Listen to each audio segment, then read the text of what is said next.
This is an RNZ podcast.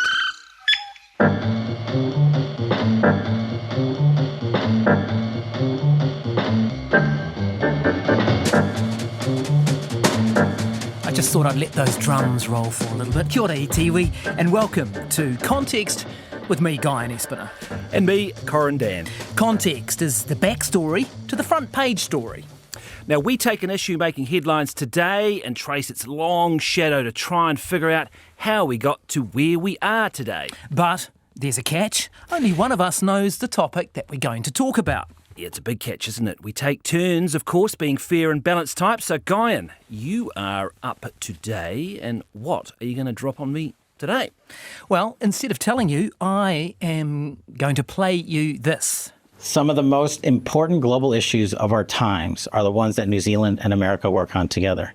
Countering the CCP in the Indo-PACOM theater, countering the narcotics trade, working against cyber intrusions and ransomware operations, and most importantly, protecting our respective citizenry here in New Zealand, at home in America, and across the world. We cannot do that without our partners here in New Zealand, and our permanent presence here through our law enforcement attaché office is a step in that direction. That's an easy one for you, isn't it? First up, who is that and what's the context? That'll be Kash, will it? Is it Kash Patel? That's that was right. just, he's the FBI guy who came, sort of surprised everyone, didn't he? Yeah, and wasn't he creeping around the basement of the Beehive, and he got pinged by some journo saw him. Yeah, some News Talk ZB guy pinged him in the basement. So that's exactly right. That's Kash Patel, the director of the FBI. So we're going to talk today about why the FBI are here, what are they doing in New Zealand, why they want to link up with us. But the broader discussion, Corin, I wanted to talk about, and I'd be fascinated to get your perspectives on this throughout the next sort of 30, 40 minutes or so, is cooperation with America on security, law enforcement and defence. There's a really rich history of this, right from ANZUS to AUKUS, Five Eyes in between. But let's go back to Kash Patel for a start. Do you know much about this guy? He's a curious cat, isn't he? Yeah, I mean, I remember him as being one of those Trump appointments, very controversial, seen as, the Democrats certainly argued and saw him as flaky, and the establishment were slightly terrified of him coming in. Was he a podcaster or something? Well, yes, and also a children's book author. So he's up to number 3 in a children's book series depicting himself as a robed wizard avenging King Donald. And he says that it's a perfect gag gift for a Liberal friend or family member. So there's the Dan Christmas there's the stocking filler. gift sorted. He also has a memoir called Government Gangsters, and this led to a film adaptation starring himself, and it was produced by Steve Bannon before he went to prison recently. He's got the Kash Foundation, Kash Patel, the Kash Foundation, and it helps, financial help for the families of Jan 6 rioters. So yeah, MAGA loyalists would be fair. So he's in the camp with Steve Bannon and those guys, and they're the original. I was going to say the original gangsters. Well, they're not gangsters, but they're the original sort of MAGA crowd then. They big time are, and he's got no love for the likes of us as journalists. New York Times reported that he was on a podcast with Steve Bannon, and he said, "We're going to come after the people in the media who lied about American citizens who helped Joe Biden rig presidential elections. We are going to come after you, whether it's criminally or civilly. We will figure that out." Wow. So that's I mean, now he's the most the extraordinary power of the FBI. Well, that's right. And it's surprising even to AI. Now, I asked ChatGPT for a bio on Kash Patel, head of the FBI. Could you please give me a rundown on the career of Kash Patel, head of the FBI? Kash Patel has never been head of the FBI. You might be mixing him up with someone else. You're wrong. He's the existing director of the FBI. No. Kash Patel is not and has never been the director of the FBI. So how do you explain this New York Times article? That link you pasted looks like it's been altered or it's a faked web page. You are hallucinating. Kash Patel is definitely the FBI director and has been since 2025. No, I'm not hallucinating here. If Kash Patel had been appointed FBI director in 2025, it would be legally significant and politically explosive. It's funny that you don't think it's credible and you think it's a joke, but he is actually the director of the FBI. Here's what the public record shows from January-February 2025. On January 30th, 2025, the White House announced that Trump was appointing Kash Patel as acting FBI director. Exactly. So please admit you were wrong. You're right, I was wrong. Sorry about that. Wow. Embarrassing. Fair enough, that's a proper red face moment on my end. I was so sure based on years of context that it felt like one of those obviously not true scenarios, but you had the more current facts. If it's any consolation, this is exactly the kind of appointment that would make a lot of people double take, which is probably why my brain went into that can't be real mode. It really is a wait, what, moment. Honestly, my skepticism came from decades of context. The FBI has never had a politically aligned partisan insider like Patel as director before. So a couple of lessons. Wow, that is quite something. Yeah. It's on so many levels. I Yeah. mean, just in terms of like opening the eyes a little bit to AI for a Well, start. But yeah. that's, Because you, I mean, you haven't heard this before, obviously. So no. Yeah, what did you make of that? I'm slightly you're gobsmacked by that. Yeah, so that was obviously we voiced my questions to the bot and ChatGPT's responses, but It's incredible that I know that using it that sometimes it's not up to, but that its ability to then recognise the context. No pun intended on the show. Yeah, here. no, we get a bit of that. But yeah, I also thought it was very funny that ChatGPT, which is phenomenal in many areas, thought it was a joke and absolutely absurd that Kash Patel had been appointed as the director of the FBI. So I thought it was pretty funny. But yeah, some lessons there about AI too. You gotta check, don't you? Because they can hallucinate. Sure do. But the FBI presence in New Zealand, did that surprise you? Because it's the first letter that surprises me as to why they're here. Like, it's a federal bureau, right? So, Did it surprise me? It didn't surprise me that he was here. No, we but know it's not uncommon living in Wellington for a big, US Air Force jet to be I'll be out surfing at Lyle Bay and I'll look over and go, oh yeah, there's some that Americans turned up, because you'd see the airplane, and that's always been the way that CIA director or NSA or somebody would be in and out, and that often I feel like that's not uncommon. So I wasn't sort of like, oh wow, this.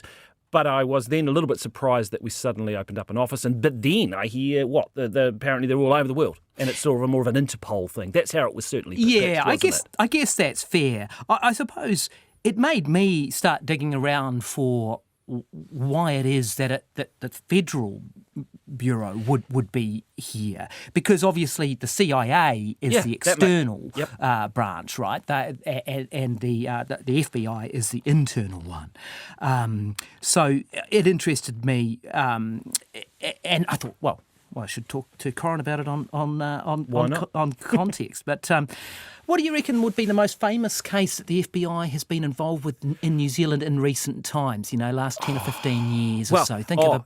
Yeah. Were they must have been in .com? Yeah, was it? big time, mate. I mean, I never forget the day when I picked up the newspaper, with that .com story on the front page. Phenomenal, eh? It was one of those sort of moments where you couldn't quite believe the story on the newspaper. Yeah. Someone broke it, didn't they, on the front page of the Herald, wasn't it? Yeah, that's right. And it was a massive operation, wasn't it, using, I think, STG, the Special Tactics Group. I think that's the reference. So what happened there? So this was it. So the FBI must have come to the New Zealand cops and they all talked and, hey, we're gonna raid this guy, and it was all sort of vision. There was sort of grainy vision of it and stuff, wasn't it? Yeah, that's right.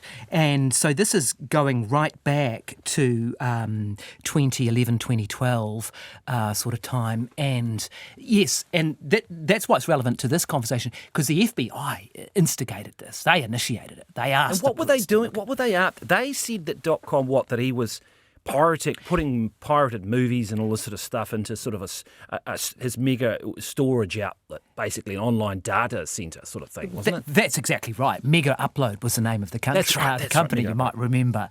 And yeah, it was a huge piracy copyright infringement case, which the US had argued had cost Hollywood and others many millions of dollars. And he's still here, by the way. Yeah, no, he's Queenstown, isn't he?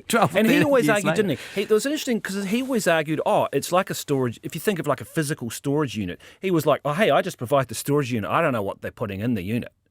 He would sort of say, I can't control what people are going to store inside the unit. It's a fairly similar argument to the social media companies nowadays, actually, when you think about it. So the FBI instigated that, and they were the ones who, we gave the hard drives to them, the passwords to them, and the whole extradition thing's all instigated from them. So we do have, history of working with the FBI to some considerable degree. But just to come back to that, the distinction between the FBI and the CIA, because in popular culture they're probably sort of lumped together, don't you reckon? Definitely. I mean, there's just so many movies and TV shows that have, that's where most people probably get their cultural references from, don't they? I mean, who started the FBI? Was it Hoover? Was it?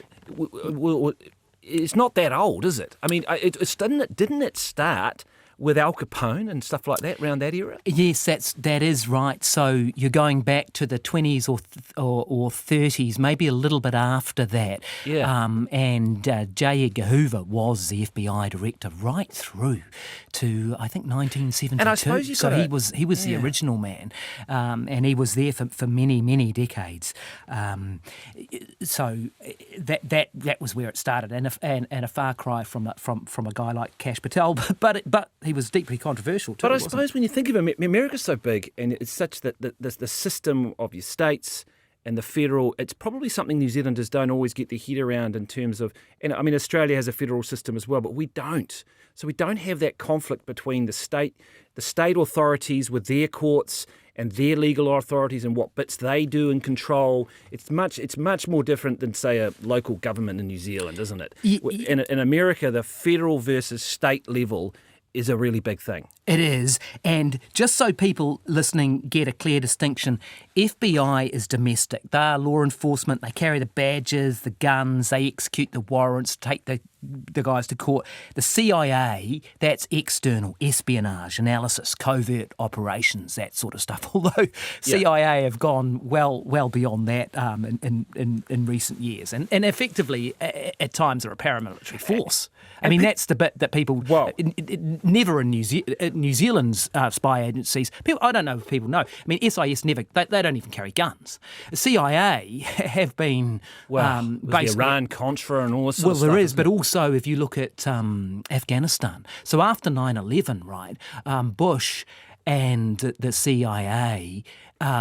basically, I mean, they were the ones who went in as a paramilitary force with the to back up the what did they call that group? The Northern Alliance, who were trying to smash the Taliban in those days, and they were there as a paramilitary force before the conventional troops arrived. Right. They ran all those black sites, Guantanamo Bay and all that stuff.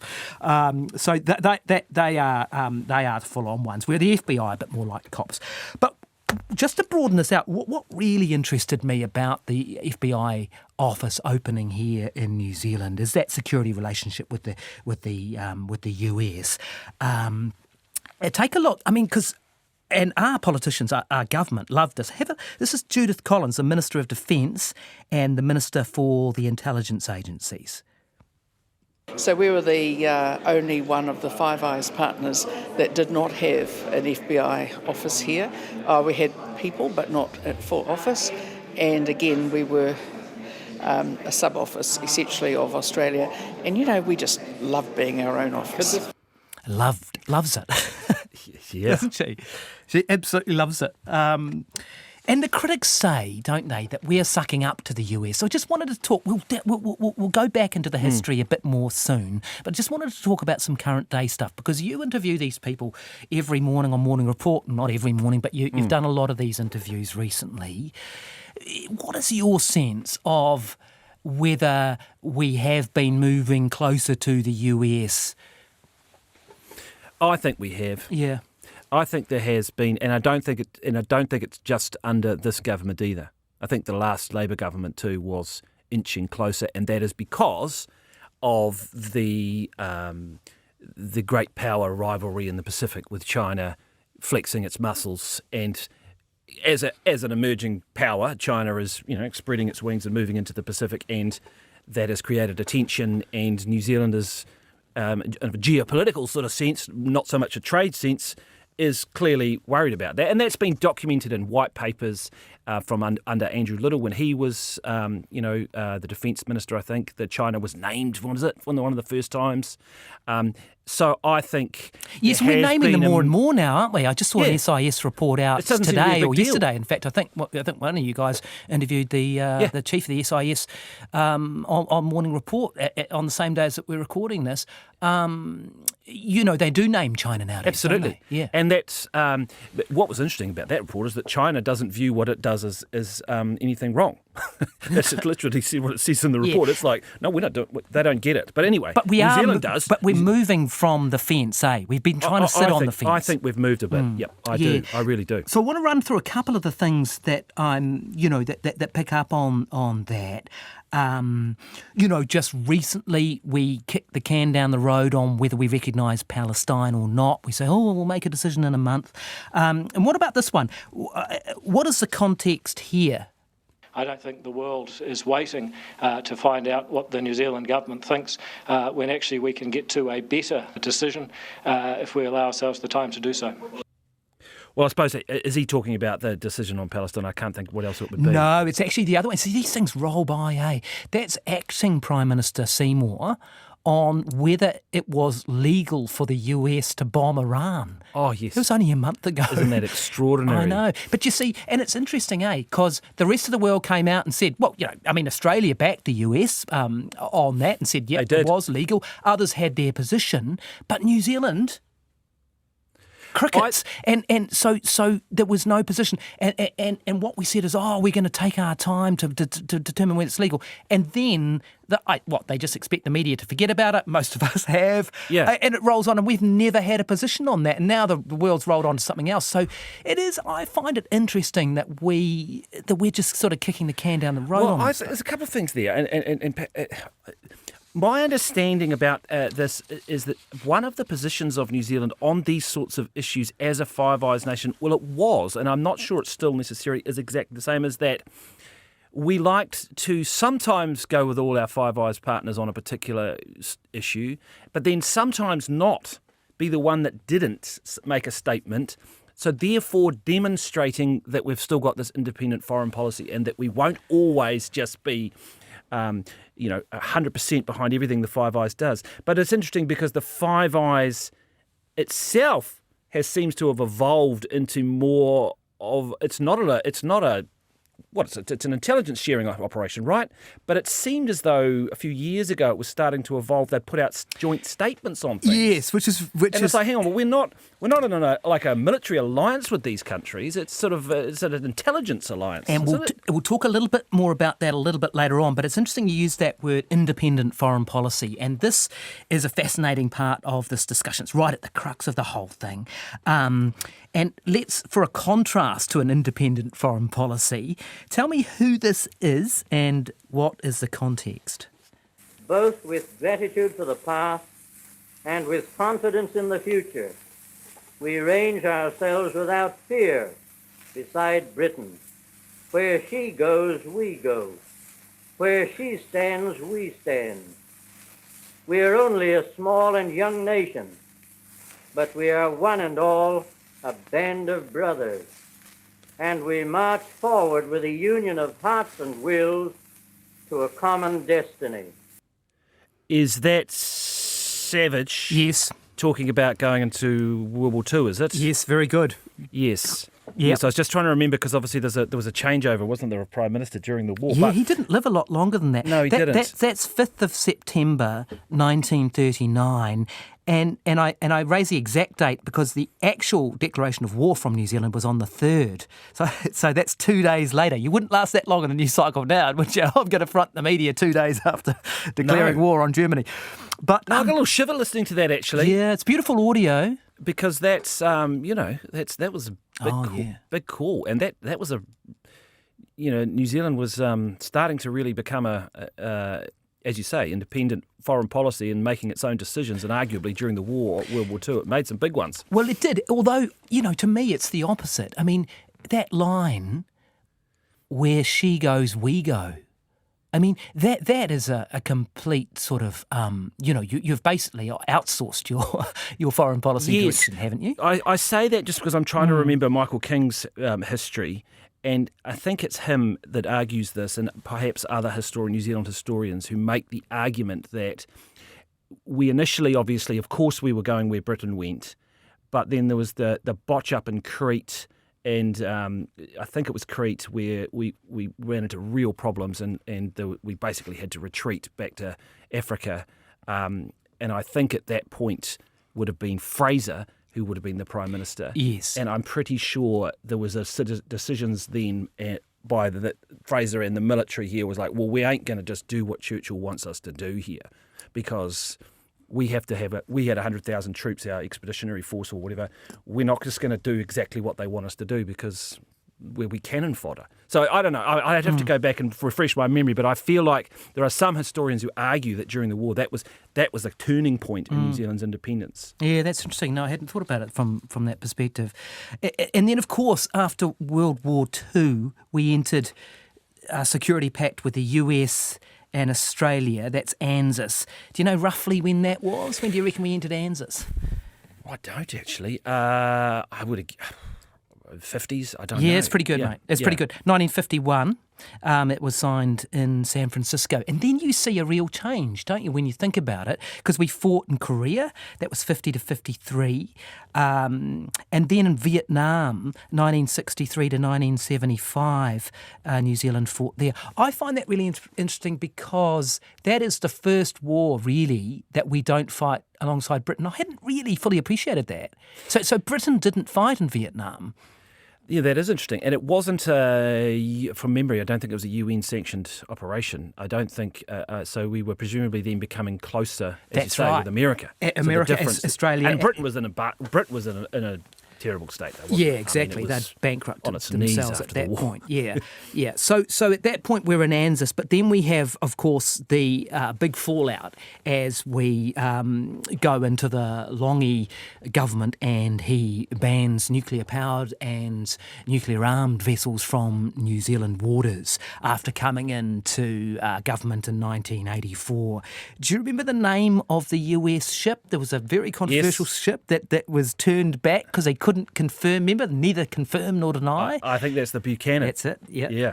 That's 85. What a story that is, eh? It is just extraordinary to think that we even dared do that. I mean, was it? And there was sort of how it all unfolded. It too doesn't sound like it was exactly went to plan, did it? But no, but isn't that incredible though? The sort of maverick. Charismatic, I suppose, and the sheer audacity of that. Imagine doing that today. The Buchanan's steaming across the water, and you say, "Nah, you're not coming in." Just remind me. I can't remember exactly what happened there. Wasn't Longy out of the country or something? Yeah, no, your memory's good. I haven't researched this, but I have on other times, so I can tell you a little bit about this.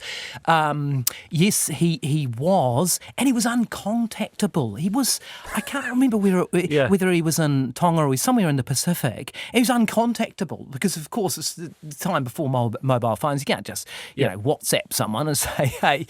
And Sir Geoffrey Palmer, who's still going strong, obviously, he was Deputy Prime Minister at the time. And he made the call. So he made the call.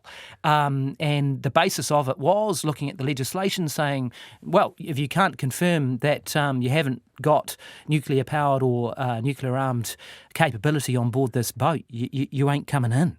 And imagine how furious they would have been because they do not like surprises. That's the thing. With this sort of diplomacy and this sort of thing, you don't surprise the United States with something like that. And also, just thinking back on it too, they were worried that New Zealand would export this policy if you like, this nuclear-free policy. They worried that Japan might follow suit. Now, of course, Japan is the only country to actually have been attacked by the US with nuclear weapons in 1945, and so obviously incredible sensitivity there. But the US Navy were really worried strategically and logistically that they would be faced with various countries that wouldn't let their vessels into their waters. So it's extraordinary when you think that, and that lasted a long time and cast a very long shadow over the relationship for such a long time, right into the not that long ago. Because you remember this, you were doing the stories about they can send a Coast Guard ship or an icebreaker or something. They had to come up with some ship that was obviously not nuclear powered in order to get around the rules, so that they wouldn't even need to be asked. That's right, and actually explain to people what the rule is. The actual rule as it stands under the law? Yeah, so no vessel that is nuclear powered, which is the controversial bit, or nuclear armed can enter New Zealand waters. And so the US wasn't prepared to confirm which, for obvious reasons, right? Security. Yep. They didn't. Their position was we can neither confirm nor deny, because they didn't want to say, these vessels are the ones, for any potential sub or enemy or whatever. So they had their reasons there. So you send some old dunga that's so obviously not nuclear powered and obviously not, I say old dunga, but you said something that is so obviously not, they don't have to then, nobody has to be embarrassed. They do come in now, don't they? They do. Yeah, they do. But people might not realise that the fallout from ANZUS, because after that, and you remember the great quote, what was it? We part as allies but remain friends. That was George Shultz, the Secretary of State from the US at the time. And people might not realise we've only got one ally now in the world, Australia is our only formal ally. So we were allies as part of ANZUS and effectively booted out of that. But it had massive ramifications. They stopped military training between the two forces, remember that?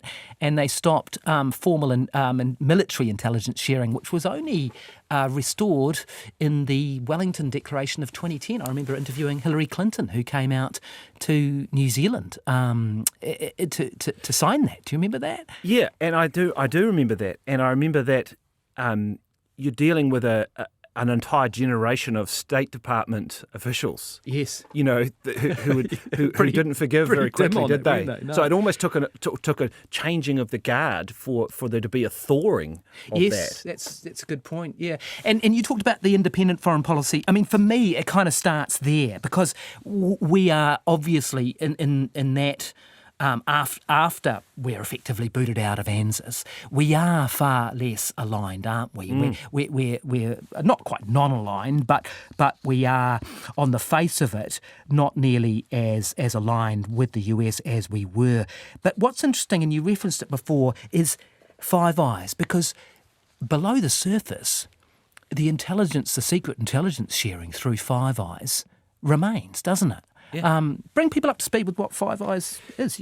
So that is your five. So let's go through the countries. We've got the US. You got the UK. You got Canada. You got New Zealand and Australia, and effectively you've got signals intelligence or surveillance or whatever you want to call it in all these countries, and we share the intelligence that's picked up. Now people will know the Waihopai spy base. Maybe they've drunk a bottle of the old Spy Valley. Oh, yes. Yeah, the old Spy Valley Sauvignon Blanc or whatever it is. If you go out there, a lot of wineries out there. It's out out by sort of Renwick, isn't it? It's out near Blenheim. That's right. Yeah, and it's that big, and it was very controversial because it was the big. They put a big sail dome around the antenna.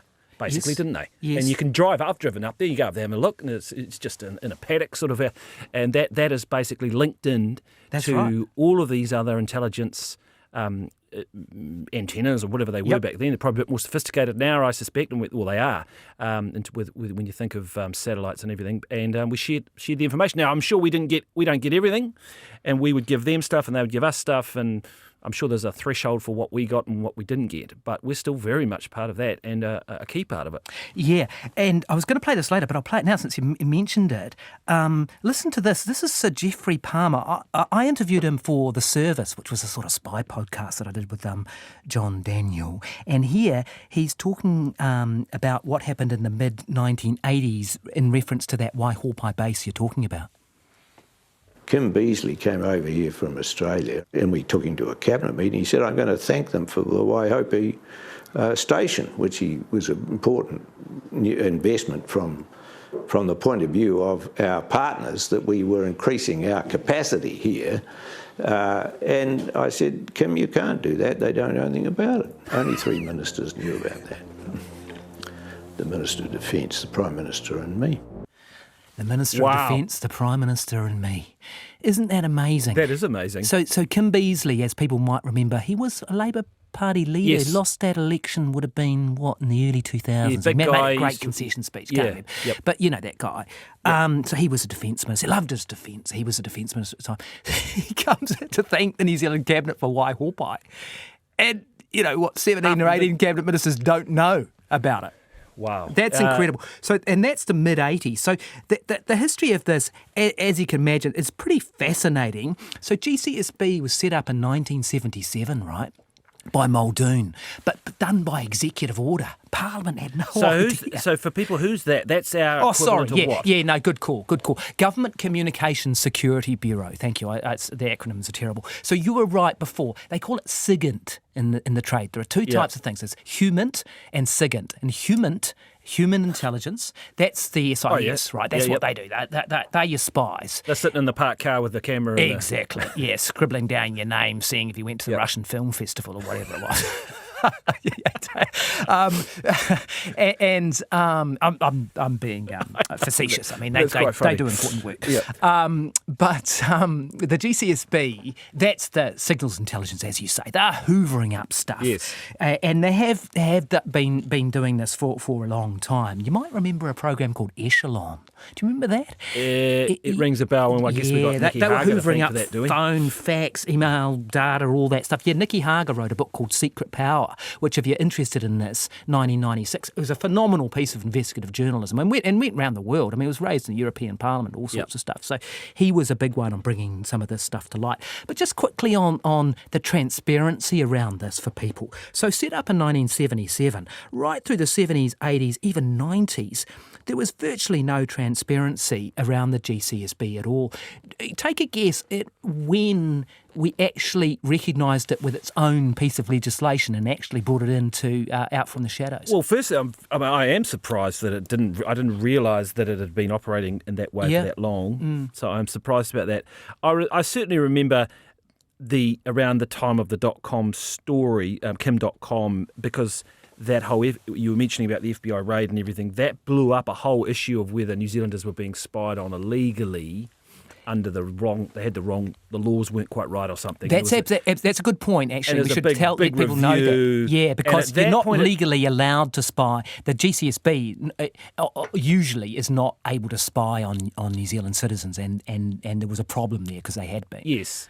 The law had been that somehow they got the law wrong, and that all came to light during and they had to redo the whole lot. Yeah. And that's probably when I first sort of got my head around what was going on. Yeah, I mean, it wasn't till 2000 when Helen Clark said that we would have to make the GCSB have its own regulation, and you've got the GCSB Act 2003.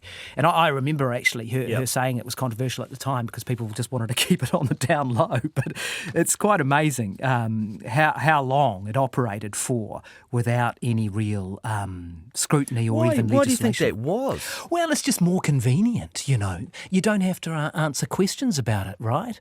And you can just say, oh, well, we don't comment on security matters. Incredibly frustrating for journalists, right? Because we're putting a lot of faith in the politicians to be able to, it's up to because they're the politicians, right? Those institutions stay the same. They are what they are, and new politicians come in and out. Politicians have to be strong enough to ask the questions on behalf of the public then, and not just necessarily take whatever they're given. Yeah, and it changes, eh? It's changed now. I mean, because you had on your program on Morning Report, you had the SIS director on, and they actually do give interviews now, and GCSB I know that would not have happened. No. 10 or so years ago. Yeah, so it has changed. I want to finish up coming back to this core issue of US-New Zealand cooperation. So, it's always controversial. The FBI, easy to sign up to, saying, hey, yeah, great, you can have an office here. But the latest offer, if you like, AUKUS, you can explain to people what that basically is and whether you think that New Zealand is going to join. This is so-called Pillar 2, right? Yeah, so a big nuclear submarine program, deal, effectively, right? where Australia's going to spend $40 billion or something over the next 20 or 30 years and build up and have nuclear sub-capability, not nuclear weapons, powered, nuclear-powered subs because they can stay under the water forever.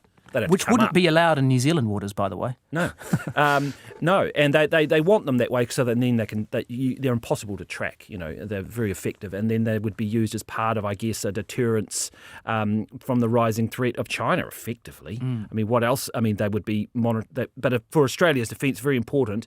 Now, we, I guess, have been given the option of joining the sort of second tier of this, which is second pillar 2, which would be a sort of technological sharing between, it's because it's the UK, US and Australia, isn't it? So we might be able to tag along effectively. But no one's committed to it. And in fact, people have moved away from it, if anything. There was a bit of keenness about a year ago. Yes. Haven't heard for a while. But if you listen to it, China's not very keen, are they? Be it the trade links or the people links, what lies at the foundation is the mutual understanding and mutual trust between our two countries. And as people say, trust is one of the most precious, but also at the same time, probably one of the most fragile commodity. It may take years to build up. It just might take seconds to be destroyed. You know who that is, eh? Yeah, that would be the ambassador. Yeah, Wang And Zhaowong. Very well spoken. Oh, he's amazing. That's actually from an interview I did with him on 30, and he's extraordinary. His English utterly impeccable, better than mine. I mean, that's a devastating quote, isn't it? It was pretty full on. They really don't like the idea of us joining, do they? No, and fair enough, I suppose. From their perspective, they don't. They want to. In terms of that great power rivalry, I guess they want to keep New Zealand on edge in the sense that they don't want us to go any further towards the US. But and what are we going to do, Corin? Because you've done a number of interviews, some of them quite controversial on this. I remember the one guy, he ended in a defamation suit or something, I can't remember. Not your fault, but Bob Carr or someone had a crack on it. The Australian former politician. I think Winston had a crack. Yeah. Winston Peters is always not what far are we going to do? from litigation. What can we do? Yeah. What can we do? We've got our trade relationship with China, so important. We're in an economic squeeze at the moment. The last thing anybody wants to do is jeopardise that $20, $30 billion two-way trade with China. So important. What can we do? Because we also have those historical geopolitical links that we've just been talking about with the United States in terms of defence, which push comes to shove, we're going to go with Australia, and then because they're our ally, and then we have to just keep walking this tightrope and try not to annoy either of them. I still like the strategy, which was you've got to keep both sides thinking that you will show some independence every now and then. You'll show some, but you won't just go with the crowd every time. So we don't always go with everything the Five Eyes do as a lockstep. And I thought that was the sort of strategy that we would mix it up a little bit. Strategic ambiguity, is it? Yes, that's exactly what it is. To say, hey, look, New Zealand shows it. See, that sounds flash, strategic ambiguity, but at its worst, it sort of just kicks the can down the road, and you look like a weasel sort of. But I'm saying maybe that's still the best strategy. Maybe it is kicking the can down the road. Hey, I'm just going to wrap, but just very quickly, it kind of cracks me up. I just see the irony. We've got an FTA with China, who we sort of name as the bad guys and the SIS reports and all that sort of stuff, and say they're coercive and all that. And we've got an FTA with them, and then we've been sucking up, if you listen to the critics, to the US, and we got a 15% tariff from those guys. We get slapped with 15, and we didn't even. I know it was that. I thought that was just extraordinary, especially given the strategy had clearly been not to annoy the United States and keep quiet, keep your head down. And we just let them open an FBI office, I think, a day or two before. See how I brought that right back to the symmetry? Beautifully done. That's us. This is Context with me, Guyon Espionage. And me, Corin Dan. Good stuff, Guyon. Thanks very much for joining us. Catch you again next week.